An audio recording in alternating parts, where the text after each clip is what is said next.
Hello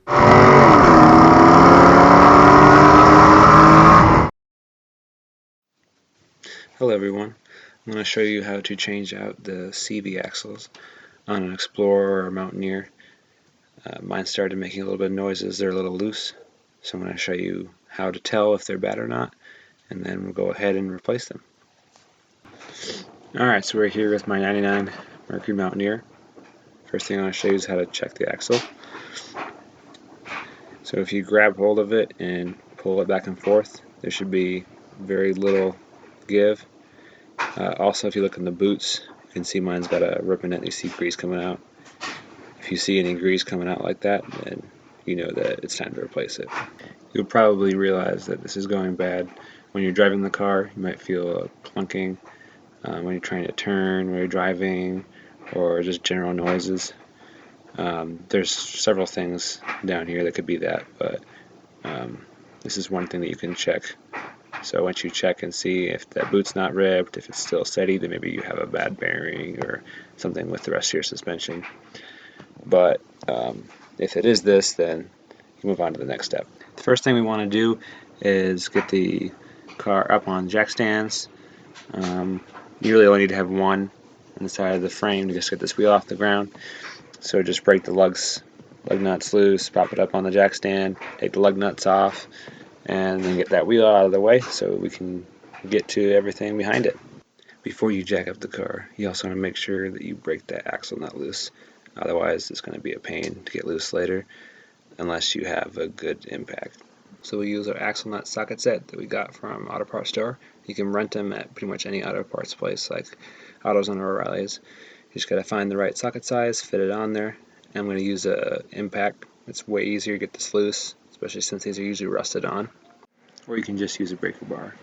If you forget to break the axle nut loose before you take the wheel off, then it's going to be a lot more difficult. You're going to have to put another breaker bar or a piece of pipe or a screwdriver in between the spokes to try to have a reverse leverage action to keep it from turning while you put the torque on it with your breaker bar on the socket. Now the wheel's out of the way, we can get to taking the brake off. So just to take either of two sets of bolts off. You can take either these two off right here, that just takes the top part of the caliper off with the pistons on it, or you can take these other big two down there that'll take the whole caliper off.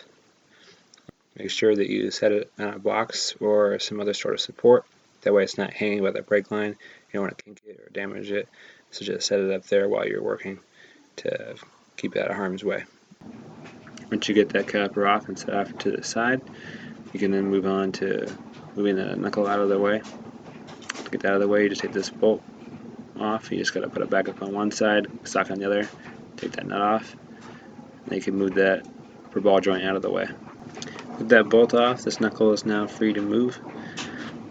That way we can get enough space to pull that CV axle off, but we have this ABS wires in the way. I would take at least one of these clips out, probably both would be best. That way you can get enough without damaging that wire. So just pop those clips off, and it's easy to get to. Now you should have enough room to pull the CV axle out. You just have to go behind it, grab hold of the area right in front of the boot, and just wiggle it on out.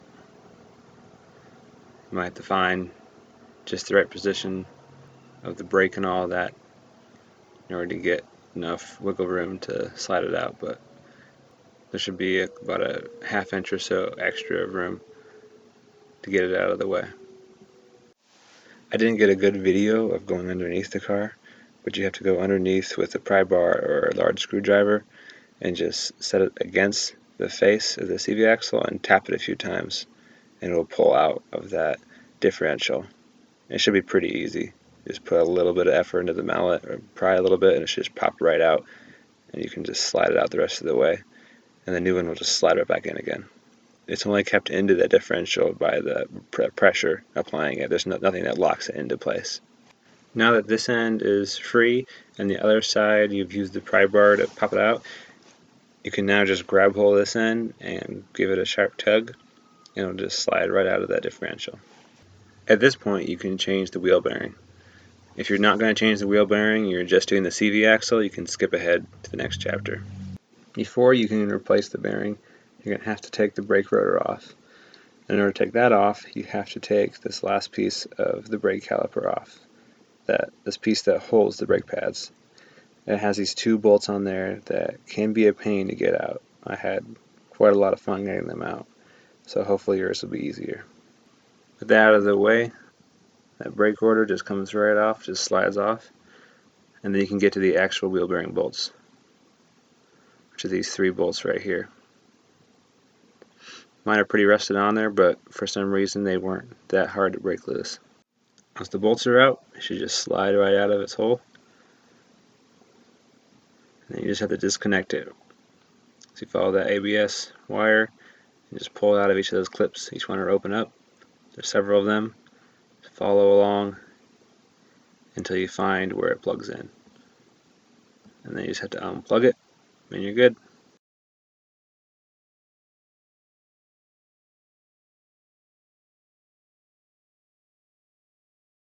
Before you put the new one in, I would just clean this up right here. It's not exact tolerances, you have to press it in. I would just have it cleaned up.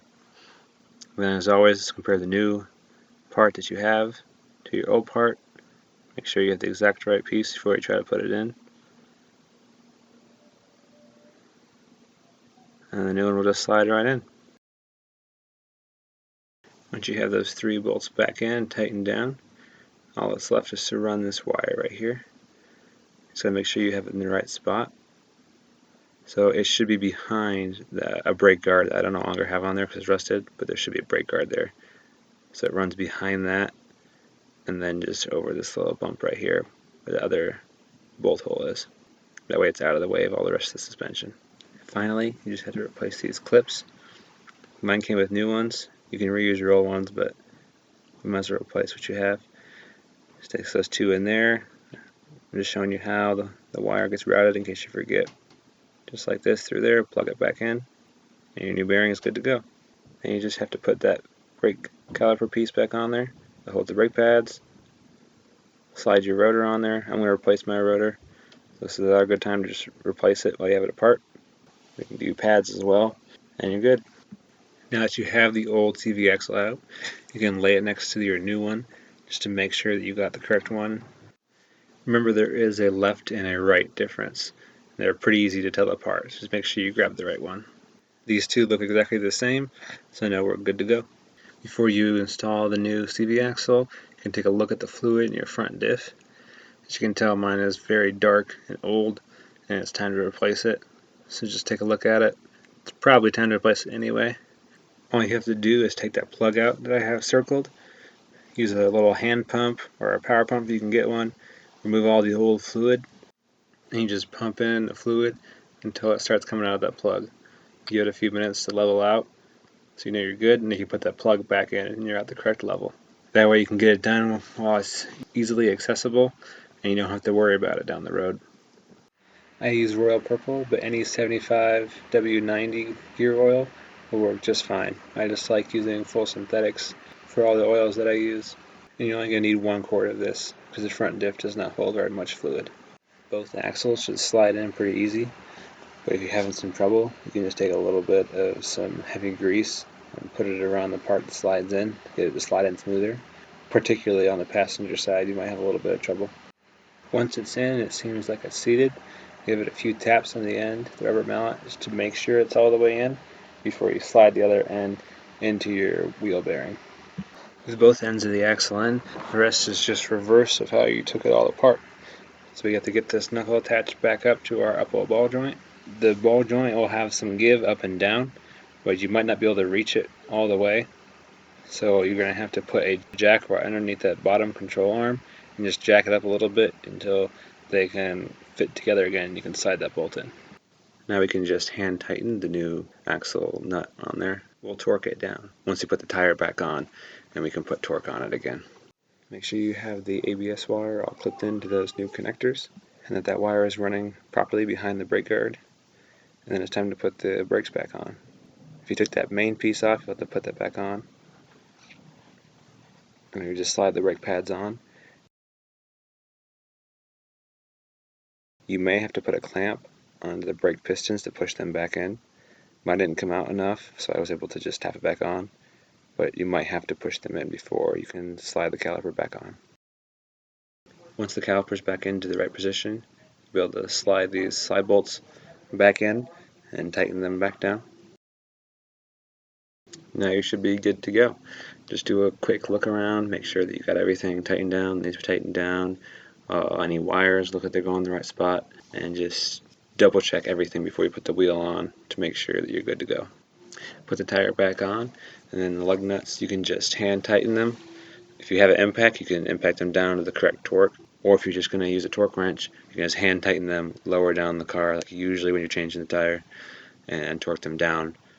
And then you can go ahead and torque that axle nut. Torque for the lug nuts is 100 foot-pounds, and torque for the axle nut is about 180. Which if you don't have a torque wrench, is pretty much putting most of your weight onto it and just get it really tight.